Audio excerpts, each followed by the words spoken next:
Magandang umaga guys. So bumili pala ako ng motorcycle. It's Suzuki GS850. Then nakita ko siya ng potential na gawin siyang cafe racer.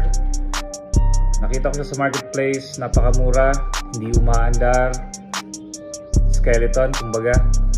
So paprojectan natin for cafe racer. Tignan natin kung papaandar ko or bahala na. Basta nabili ko lang siya ng napakamura. So tara, samahan nyo akong gawing cafe racer to. Watch my video.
Okay guys, napaandar natin yung Suzuki GS850 4-cylinder.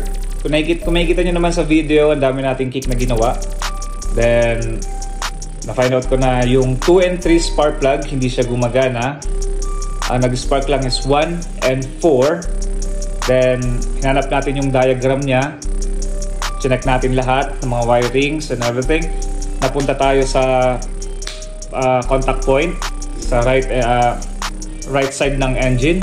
Doon ko nakita na hindi gumagalaw yung contact point niya, which is dapat dalawang contact point siya, which is the other contact point is para sa 1 and 4 and the other side is 2 and 3. Yung 2 and 3 hindi siya gumagalaw na, parang dead siya, nakadikit lang siya palagi.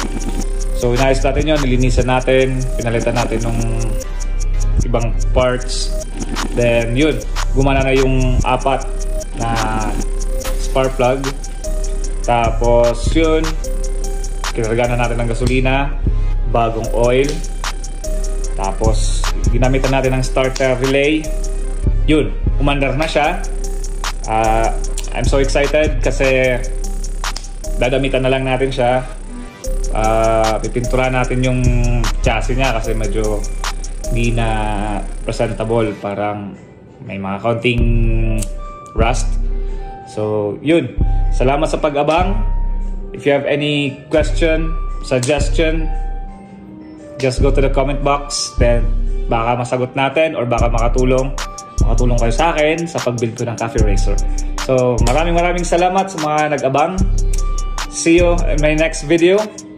Gagawa tayo ng sarili nating tambucho kasi nabili natin siya, wala siyang tambucho. So gagawa tayo ng sarili nating headers.